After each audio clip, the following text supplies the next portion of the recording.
We now have 10 direct sequels in the MCU, so let's rank them. What's going on, guys? I'm Chris and welcome back to another video. So today I'm giving you my ranking of all 10 direct sequels in the MCU. These are second films in franchises, for example, Iron Man 2, Captain America the Winter Soldier, and so on. But before I give you guys my list, be sure to hit that like button and comment your ranking of these MCU sequels in the comments down below. Subscribe and hit that notification bell to help me reach my goal of 100,000 subscribers here on the channel. It would mean a ton. And go show some love to your Unusual Couple podcast and subscribe for weekly episodes with myself and my girlfriend Cam. We have so much fun with it. Alright, so kickstarting this list at number 10 is Thor: The Dark World. I don't know what even else to say about this movie except for the fact that it was fresh on Rotten Tomatoes, actually, which astounds me. This is easily the weakest Thor film. The only things I can say nice about it are the fact that it gives Loki and Thor some nice brotherhood moments and tries to develop that relationship further. Anything else is highly forgettable, and the Reality Stone, or the Ether, is one of the least interesting and least utilized of all the Infinity Stones in the entire Infinity Saga, making this easily the weakest direct sequel in the MCU. I'm actually baffled that we even got 2 more Thor movies after this. We have more Thor movies than Captain America movies and Iron Man movies. What? At number 9, I've got Doctor Strange in the Multiverse of Madness, a movie that I somehow saw 3 times. I don't know why, don't ask why. I didn't like it, but I ended up going 3 times anyway. Some of the highlights for me are America Chavez, played by Xochitl Gomez. She is a star in the making and was such a delightful character in this film. Some of the visual effects were really neat and the horror vibes worked. I do appreciate some of the vision from Sam Raimi with those horror vibes, but honestly, this movie had no idea what it wanted to be. It could have been Doctor Strange 3. It could have been WandaVision 2.0. It could have been Scarlet Witch, the horror movie. It could have been this multiversal movie as a whole, and everything just got mashed together and created a mess, essentially. One of the coolest scenes in this movie was stripped from us like that. It introduced the Illuminati. We got Krasinski as Mr. Fantastic. We saw Professor Charles Xavier, and Wanda turned them all to string cheese instantaneously, making it all feel so pointless. The movie's weird, it's wacky, but it doesn't really do much for me and is easily one of the more forgettable recent films in the MCU. At number 8, we've got Ant-Man and the Wasp. I kind of forget this movie exists, and I think a lot of you guys can relate. Like, it's harmless, it's out there, it's got a few funny bits, specifically when Scott Lang is like shrunk down to the size of a child. He's not Ant-Man, but he's not Giant Man or even regular size Scott. He's having trouble getting back to his normal size, and when he gets into the van, like that scene always makes me laugh out loud. Plus, we got that post-credit scene where we see everyone get snapped away and Scott is stuck in the quantum realm, so that was really important. But if you take away that post-credit scene, does this movie really have any bearing on the MCU or any value? No. They're chasing around the lab the entire time, and it's really pointless. But Walton Goggins is in it. I kind of forget he's in the MCU, so there's that. Lawrence Fishburne is also in this movie, so it's got a stacked cast, but they're all pretty underutilized. At number 7 on my list is Iron Man 2. I want my board. It was the first MCU film I saw in theaters. I have so much nostalgia for it and could probably quote it really well.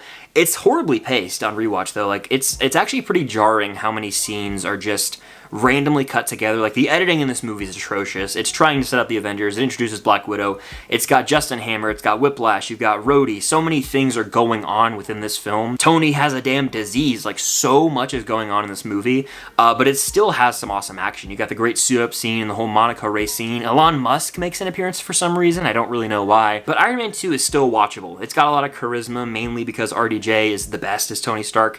The movie's not great, but I have a soft spot for it. At number 6, I've got Black Panther: Wakanda Forever. This is a movie that's way too damn long, but it does pay homage and respect to Chadwick Boseman and the legacy that he left behind with the role of Black Panther. It's a very sad and somber movie for a lot of the time, but it also gives us Ironheart. Her introduction to the MCU works for me, and I can't wait to see what they do with her, because she was one of the highlights of this film for sure.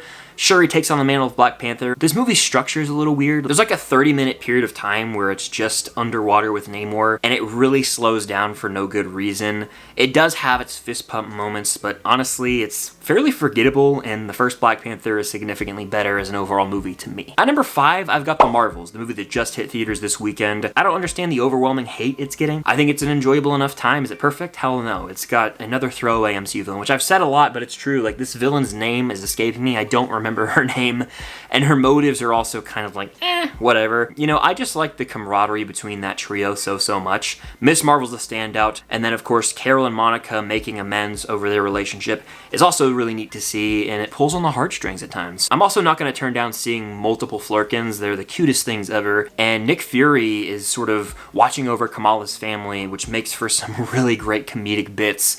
All around, I enjoyed my time with it. It also has its own contained story, but sets up what's to come in the MCU, specifically a certain group of characters potentially coming into the picture, and it makes sense. So people were always clamoring for, the MCU is phase 4, it's not really setting anything up. Well, movies have started to set things up, and now people are complaining they're not focusing on themselves, they're just worrying about setting things up. So it's interesting how flippity-floppity people can be. I mean, Quantumania and this have both told contained stories while still setting up what's to come, and that's what we've needed, so I'm not complaining about that. At number 4 on my list, I've got Spider-Man Far From Home. Crazy to say, but this is actually the weakest live-action Spider-Man film. It's still good, though. It's like a 3.5 out of 5 for me. I used to like it a lot more, and then I kind of dipped with it, and I liked it more, and then I dipped with it. This film and I have a damn interesting relationship, let's just say that much. Mysterio is a big highlight for me. Jake Gyllenhaal had a blast in this role. Yeah, hi honey. Like, his line delivery just hits. Of course, I always love seeing more Tom Holland in the suit, and it's interesting to see him in London and other countries outside of the United States, outside of New York specifically. I like how this movie further develops the relationship between MJ and Peter. I don't care for the relationship between Ned and Betty, though. That just feels a little weird and stupid. The teachers are actually the MVPs of this movie. They're hilarious at times. And then you've got Brad, who you just want to flick off screen like a little bug every time he's there because he's such a prick. But anyway, this movie's fun. It's Spider-Man, but it's not. I like it, though. It's just the weakest MCU live-action Spidey flick. At number 3, we've got Avengers Age of Ultron. I debated not putting this on the list because it's like an Avengers team-up movie, and it is technically a sequel to Avengers, but there are movies in between. It is what it is. It's on the list, okay? Age of Ultron is the only Avengers film where we really get to see the domestic Avengers, where they're literally chilling at Hawkeye's house, chopping wood,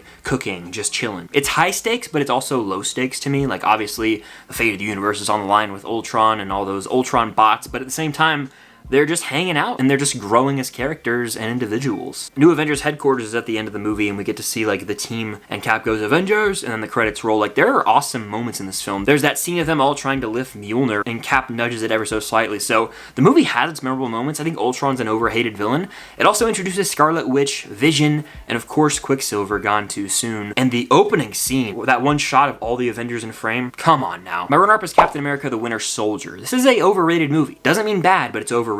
I've seen people say this is the greatest comic book film ever made. I think that's a delusional take. The movie is still damn good, though, and those two things can coexist. What I love about this film is the action. The hand-to-hand combat is some of the best the MCU has to offer. We got the return of Bucky Barnes, Sebastian Stan, one of the best actors in the MCU, I'd say, especially in this role. He's so tormented mentally, and you can tell he's gone through hell, but he's also questioning, like, who is this Steve Rogers guy? What's going on? Plays the role really well. We get introduced to Sam Wilson as Falcon here. We've got the whole on your left bit. The seeds were planted in this movie for the greatest callback in the MCU, arguably. We also have the whole downfall of S.H.I.E.L.D. as we find out Hydra had been infiltrating them for years. Like, there is so much in this film to enjoy. Now, the final act is the weakest to me with the helicarriers. Like, I could do without all that stuff, but at the end of the day, this is a damn good movie. It's a spy thriller in the MCU, and I'm not going to turn that down. But taking the top spot, the ultimate comeback story for me personally is Guardians of the Galaxy Volume 2. This is another one of those movies like Far From Home that I've had a bit of a rocky road relationship with, At first, I was like, damn, I love this movie. It's a top 10 MCU movie. When I came out of the cinema, that's what I thought. Then I didn't rewatch it for a while, and I fell victim to agreeing with thoughts that people were saying on social media without actually going and rewatching the movie myself and reminding myself of my original opinion. So for a while there, I was like, yeah, Guardians 2's the worst. Guardians 2's a bottom 5 MCU movie. Delusional take, in my opinion. I rewatched this movie leading up to Volume 3. It was like rediscovering like a childhood toy that you had lost, and you find it in the back of your closet, and you're like, man, like a wave of nostalgia washes over you and like all these memories. And I was like, damn, this movie is amazing. First of all, it's got a great soundtrack. It's in contention for the best of the 3 movies. They're all pretty on par in terms of being banger soundtracks, though. You've got the whole Peter and Yondu dynamic, but throughout the course of the movie, Peter thinks Ego is like this awesome dad, his long-lost father, and then ultimately he's the main villain of the film, and Peter realizes Yondu was his actual father figure. And then you've got Nebula and Gamora having a nice little arc over the course of the film as well. This movie's wackier than the first, but it works. You've got Baby Groot, which I'm never going to turn down. Baby Groot is so adorable and kicks a lot of ass. And I just like how the team works together, especially in that final act. Like the final 45 minutes of this movie, elite MCU content, and when The Chain by Fleetwood Mac plays, it's game over. I have chills up and down. I'm ready to go to war with these fools. Guardians of the Galaxy Volume 2 is the weakest of the trilogy, but it's still my 10th favorite MCU film and kicks so much ass. I'm so glad I rewatched it before Volume 3. It re-sparked my love for it and my love for the Guardians overall. Like, I've always been high on the Guardians of the Galaxy films, specifically the first one, and then I loved 3, but 2 was that odd one out. But in reality, it's not that far behind the others, and because of that, the Guardians trilogy is the best trilogy in the MCU, with Guardians 2 being my favorite direct MCU sequel. But that's just my ranking of these direct MCU sequels. Let me know yours in the comments down below, and be sure to hit that like button. Where does the Marvels land, and what are your thoughts on the Marvels? Check out my review of the film linked up above, but subscribe and hit that notification bell to help me reach my goal of 100,000 subscribers here on the channel. It will mean a lot. I'm trying to make that final push as we approach 2024. And go show some love to the Unusual Couple podcast link down below. We have Marvel episodes, Stranger Things episodes. We always have a blast with it. But that's going to do it for this video. Thank you guys as always for watching, and until next time, I'll see you guys later.